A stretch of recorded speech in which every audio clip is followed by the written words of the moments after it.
Vous entendez ma voix, est-ce que vous êtes emporté par la magie de la radio des ondes de l'ORTM? Il est 7 heures à Bamako. Célébrons la journée mondiale de la radio ensemble.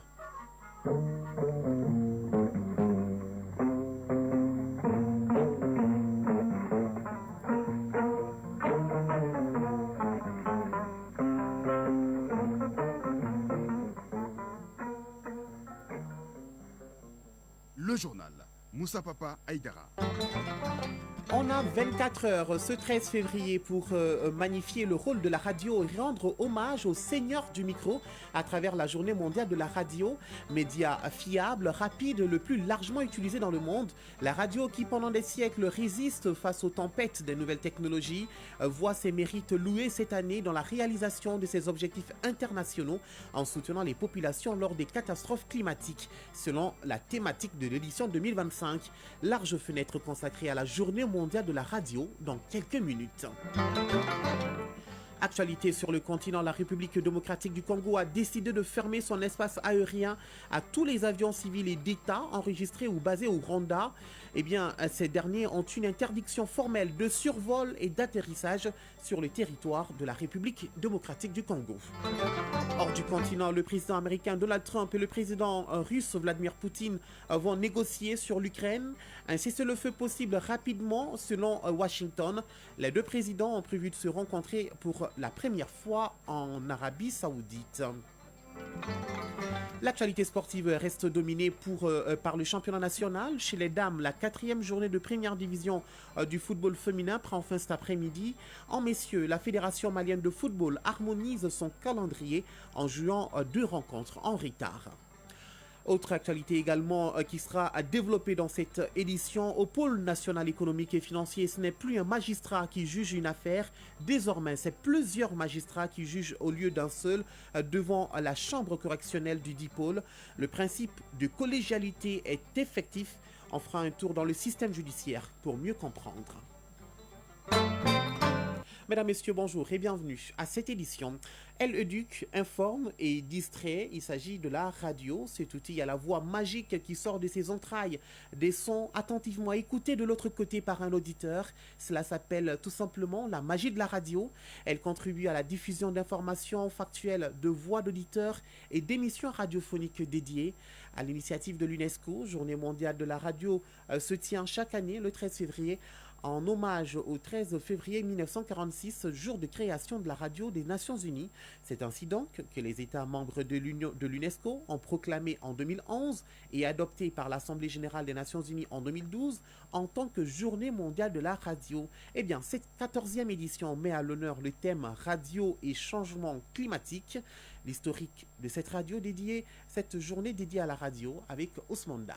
La proclamation de la Journée mondiale de la radio s'est faite sur la base d'un vaste processus de consultation mené par l'UNESCO à la suite d'une proposition de l'Espagne en 2011. L'Académie espagnole de la radio, chef de file du projet, a été soutenue dans sa proposition par diverses parties prenantes, y compris les principaux radiodiffuseurs internationaux, les syndicats et les associations de la radiodiffusion. Le 14 janvier 2013, l'Assemblée générale des Nations unies a officiellement approuvé, proclamé et adopté à son tour lors de sa 67e session une résolution proclamant officiellement le 13 février Journée mondiale de la radio. Une journée pour mettre en relief la puissance de la radio comme plateforme pour l'éducation et la liberté d'expression ainsi que son rôle vital dans la réponse aux crises et aux catastrophes. La journée vise à encourager les décideurs à développer l'accès à l'information par le biais de la radio et à renforcer la mise en réseau et la coopération internationale entre radiodiffuseurs. Aujourd'hui, plus que jamais, la radio est devenue un outil puissant pour célébrer l'humanité dans toute sa diversité et constitue une plateforme pour le discours démocratique. Elle reste également l'un des médias les plus consommés avec cette capacité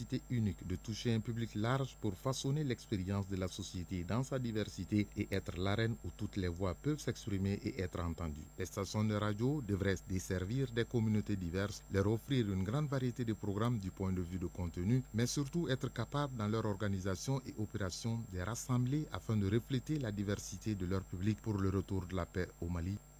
Les antennes de radio sont pleinement mobilisées sur le changement climatique. Édition 2025 oblige. Mais il faut dire que la radio vient de loin, de l'analogique au numérique. Malgré l'influence des nouveaux médias tels que les réseaux sociaux, la radio tient encore grâce à la puissance de ses ondes. Conviction d'un journaliste à la retraite qui a traversé les époques de Radio Mali à ORTM, Mamadou Diallo, c'est de lui qu'il s'agit. Au téléphone avec notre reporter Soumaïla Berté, il assure que les nouvelles technologies de l'information et de la communication ont révolutionné la radio. Pour lui, la place de la radio est évidente dans la consolidation de la paix au Mali. Suivant. Monsieur Mamadou Diallo, bonjour. Bonjour, monsieur. En cette journée internationale de la radio, quel regard portez-vous sur la radio d'hier et d'aujourd'hui? La radio Soudan a aujourd'hui à l'ORTM que les chemins parcourus, les choses évoluent favorablement avec l'apport et le support de la révolution, des révolutions qui s'opèrent dans ce domaine. Parce qu'en son temps, nous, on était dans l'analogique. Je me rappelle bien nos anciens à l'époque qui disaient « Nous avons le pied dans le néolithique et la tête dans le thermonucléaire ». Cela dessinait déjà l'évolution que pouvaient prendre les choses. Comment voyez-vous l'avenir de la radio face à la révolution technologique dans le domaine de l'information et de la communication, les TIC? La radio dispose aujourd'hui de tous les atouts nécessaires pour se développer davantage. À l'époque, on parlait d'ondes courtes et d'ondes moyennes. Aujourd'hui, les ondes hertziennes et consorts sont complètement dépassées. Néanmoins, j'ai une appréhension à formuler à ce niveau quant à l'intelligence artificielle qui est à la mode aujourd'hui et à laquelle tout le monde est en train de s'accrocher. D'accord avec tous les avantages qu'il nous apporte, mais ma préoccupation, est-ce qu'on a encore la possibilité de la maîtrise de cette intelligence artificielle? Tout en restant entre les deux époques, la notoriété d'une radio repose, selon vous, sur quoi? Est-ce la qualité des contenus des programmes ou les hommes qui l'animent? En toute chose, la qualité est toujours nécessaire. Elle est le fondement qui peut nous faciliter la chose. La radio est plus que nécessaire dans les communications humaines et intrapersonnelles. Avoir le souci de prendre en charge toutes les catégories d'auditeurs que nous avons, vous pouvez vraiment trouver une étendue d'auditeurs qui ont besoin d'informations utiles, aussi bien en français que dans nos langues nationales. Ce sont les meilleurs vecteurs pour rendre l'information nécessaire et rendre l'information utile à nos auditeurs, à nos concitoyens. Dans le contexte actuel du Mali, quel rôle la radio peut jouer dans la consolidation de la paix? La place de la radio, elle est évidente, elle est plus qu'évidente, parce que je disais tantôt, la communication, elle est inhérente à l'homme humain. Et la radio est là pour la rendre à grande échelle, parce qu'au-delà de la cellule familiale, au-delà du quartier, au-delà de la ville, au-delà du pays, la voix du Mali peut être portée et entendue. Donc, c'est un avantage inestimable que nous avons entre les mains. Monsieur Mamadou Diallo, merci. Merci à vous aussi et bonne continuation. Courage. Merci beaucoup, Mamadou Diallo. Je rappelle qu'il est journaliste à la retraite et il s'exprimait au micro de Soumaïla Berti. Cette passion pour la radio, les journalistes, animateurs et techniciens la partagent avec des milliers d'auditeurs. Les citoyens reconnaissent et apprécient la portée de la radio, un outil magique qui contribue fortement au développement socio-économique du Mali. Micro ouvert dans les rues de Bamako, Bourama Traoré a rencontré quelques fidèles auditeurs. Je me nomme Ishaka Diallo, je suis enseignant. On peut dire que la radio est un moyen de communication, de sensibilisation, je dirais même d'instruction. C'est un moyen aussi d'éducation. Qui dit éducation aujourd'hui? Parce qu'aujourd'hui dans notre société, par exemple à travers les émissions culturelles, et puis encore les émissions aussi de la jeunesse. Surtout aujourd'hui avec la crise aujourd'hui vraiment donc, de notre pays. Je m'appelle Maïmouna Fomba. Écouter la radio permet d'être au courant de beaucoup de choses dans la vie. Il y a des émissions éducatives. J'apprécie beaucoup. La radio permet également d'avoir des solutions à certains problèmes. Moi, c'est Lassine Karambe. Pour moi, la radio a une très grande importance, surtout dans le domaine de l'information. La radio même, c'est un moyen de communication d'abord. Ça me sensibilise, m'informer. C'est à travers la radio. Tu es ici au Mali, tu es au courant de l'actualité de la France, de l'Europe, de l'Asie. C'est la radio qui nous informe sur toutes les actualités nationales en même temps qu'internationales. Moi, quand même, j'écoute la radio tous les jours et à tout moment pour m'informer. Je m'appelle Yacouba Diakité. La radio est très importante. À travers la radio, on est informé de tout ce qui se passe chez nous et ailleurs.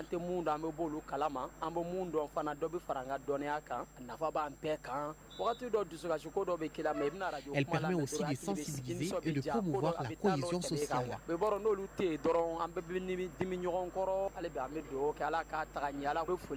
Nous prions pour les professionnels de la radio, que le Mali retrouve la paix. La radio, toujours la radio, un moyen de communication de masse qui, depuis ses premières heures, n'a cessé d'impressionner les Maliens. Eh bien, la chose a même tourné à la fascination quand la radio s'est retrouvée au centre des œuvres de certains artistes. Une manière pour ces derniers de rendre hommage aux hommes et femmes qui ont choisi de travailler à la radio. Il s'agit également pour ces artistes de magnifier la radio compte tenu de l'importance de son rôle dans la société. Seydou Fomba.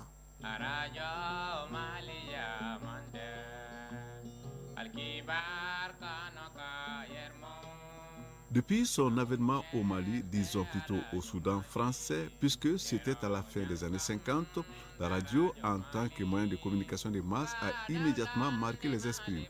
Elle a presque fasciné la société tout entière, même si à l'époque, il n'était pas donné à toutes les familles de se procurer un poste radio. Le précieux appareil n'étant pas à l'époque à la portée de toutes les bourses à cause de son prix. Mais chacun se débrouillait d'une manière ou d'une autre, quitte à tendre l'oreille du côté du voisin qui en possédait un.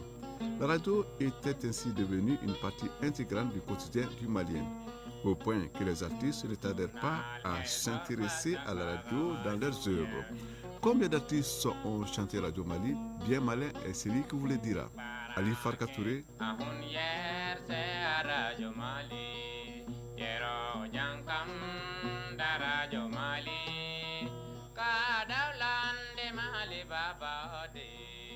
Las Maravillas du Mali.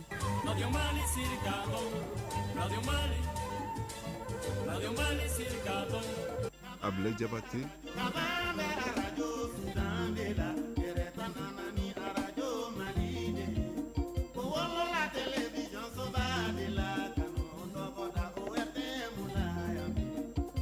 Naini Diabaté.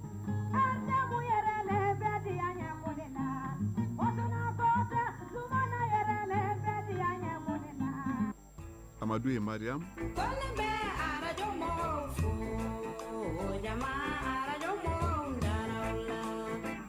Pour ne citer que cela, vu l'importance de l'outil très précieux d'information, de sensibilisation et d'éducation qu'elle constitue, les artistes ont donc jugé nécessaire de magnifier la radio, et cela depuis ses premières heures. Et les hommages continuent jusqu'à ce jour.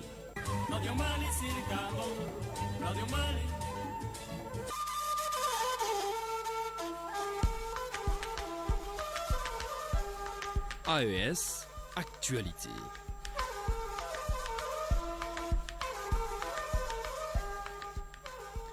Au Burkina Faso, projet de mémorial Thomas Sankara, des archives et des artefacts du père de la Révolution ont été remis hier au ministère en charge de la culture. Le lot se compose de plus de 800 pièces en lien avec le capitaine Thomas Sankara. La remise de ces documents va contribuer à renforcer la mémoire historique du mémorial.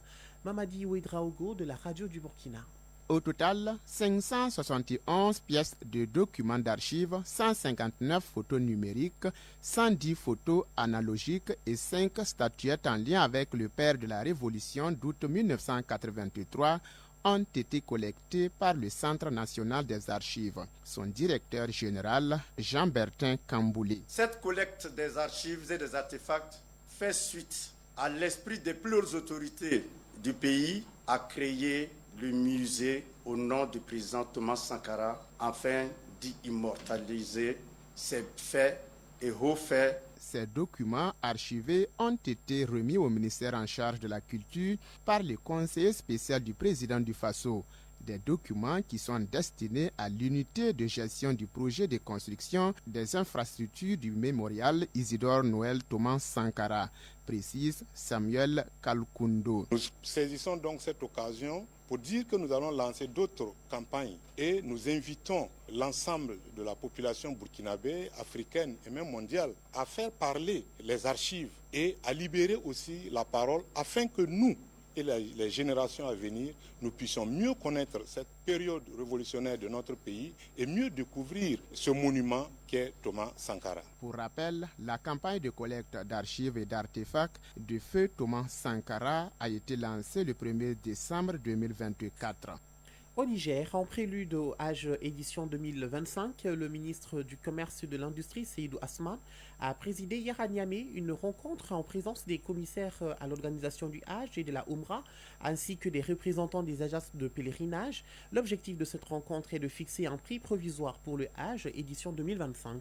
Abdelkader Abdourahman de la radio du Niger. À l'approche du Hajj 2025, le gouvernement nigérien poursuit les concertations pour assurer une organisation optimale du pèlerinage. C'est dans ce cadre que les autorités cherchent à proposer un tarif adapté aux réalités du moment, tout en garantissant aux pèlerins des services de qualité. À la fin de la rencontre, Youssef Djemraou, conseiller technique du ministre du Commerce et de l'Industrie, a rappelé les points importants évoqués au cours de cette réunion. Comme vous le savez, le Hajj fait partie des matières dont le ministre du Commerce fixe par arrêté prix. C'est dans ce cadre, à chaque édition, le COO fait des simulations rubrique par rubrique, que ce soit les prestations ici en République du Niger, que ce soit les prestations en Arabie Saoudite, afin que nous ayons un prix plafond provisoire du Hajj de chaque édition. Tout s'est bien passé, nous nous sommes compris sur un certain nombre de situations dont nous avons compilé et que nous transmettrons aux plus hautes autorités pour leur appréciation, afin qu'au retour,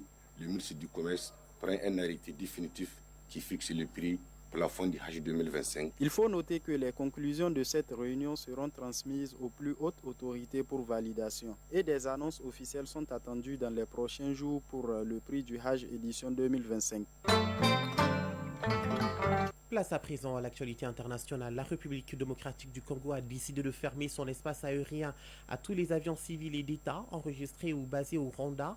Hier, selon l'agence congolaise de presse, ces derniers ont une interdiction formelle de survol et d'atterrissage sur le territoire de la République démocratique du Congo en raison de l'insécurité liée au conflit armé, une mesure qui touche tout particulièrement les activités de Rwanda Air, la compagnie nationale rwandaise. Au Nigeria, après 10 années de lutte pour la justice, des habitants du Nigeria verront enfin la compagnie pétrolière Shell sur les bancs des accusés aujourd'hui. Le procès va se dérouler devant la haute cour du Royaume-Uni. Les plaignants espèrent obtenir une reconnaissance de la pollution présumée du géant pétrolier dans la région du delta du Niger et notamment dans le territoire d'Ogoni. Une pollution qui a causé des dégâts immenses sur l'environnement local, privant des milliers de personnes d'un accès à l'eau potable, souligne bien sûr l'ONG Amnesty International qui soutient les plaignants. Les enjeux de ce procès sont multiples.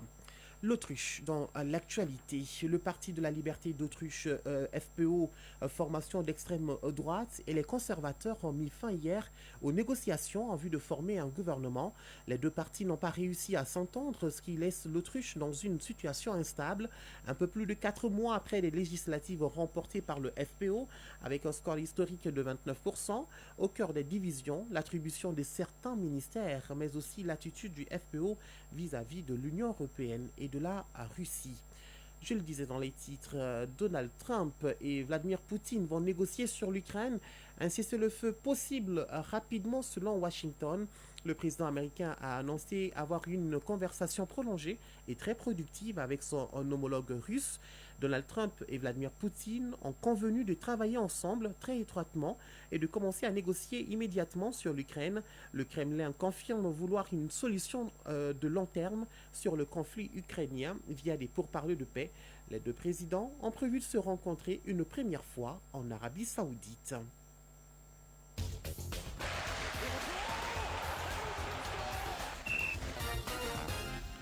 Ce jingle annonce la page des sports. Les matchs de barrage de la Ligue des champions d'Europe phase aller se sont poursuivis hier. Sur le plan local, l'actualité reste dominée par le championnat national. Chez les dames, la 4e journée du championnat national de première division du football féminin prend fin cet après-midi. En messieurs, la Fédération malienne de football harmonise son calendrier en jouant 2 matchs en retard. On voit tout cela avec Abdelkarim Kaba. La Fédération malienne de football harmonise son calendrier en jouant des rencontres en retard.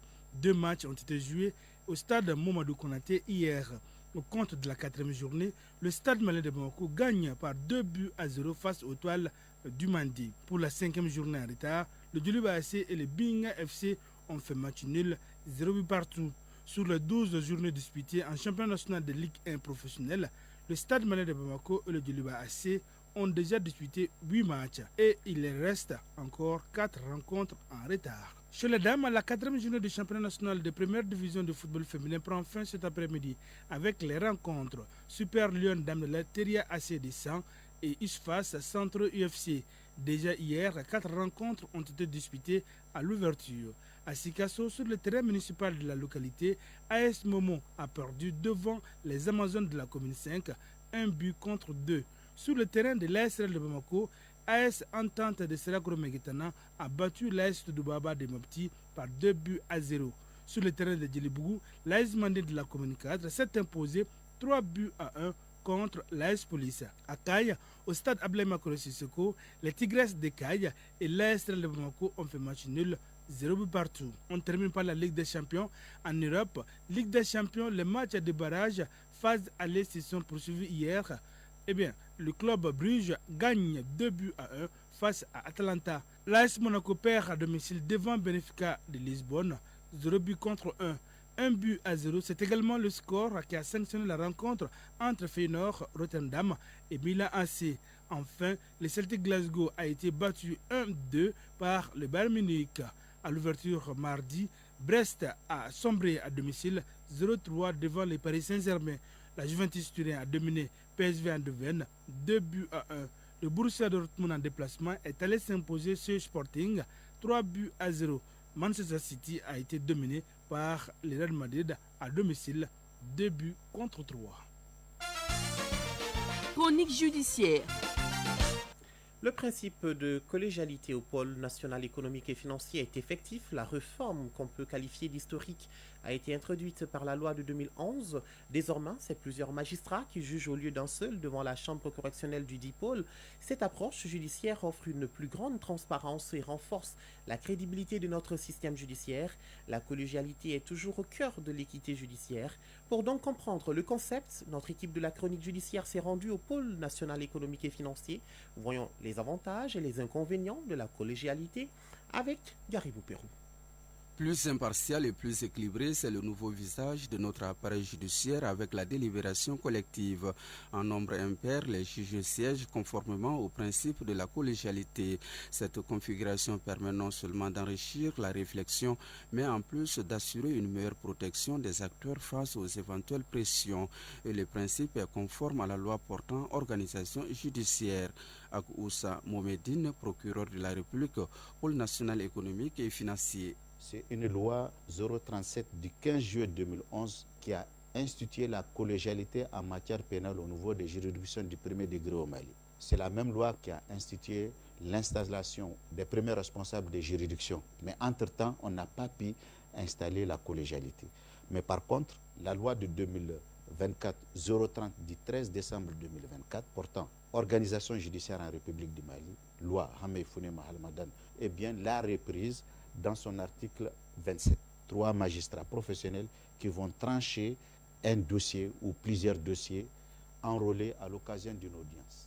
Mais il faut comprendre que c'est quelque chose qui existait toujours au Mali, mais au niveau des cours d'appel et d'autres juridictions, mais pas au niveau de l'instance pour ce qui concerne la matière pénale. Pratique et pédagogique, la collégialité met en lumière les efforts entrepris pour la modernisation de la justice, tout en réaffirmant l'engagement du Mali à promouvoir la transparence et l'intégrité. La composition du tribunal change. Vous avez un président qui préside effectivement l'audience correctionnelle, qui est assisté par 2 autres magistrats qui sont professionnels.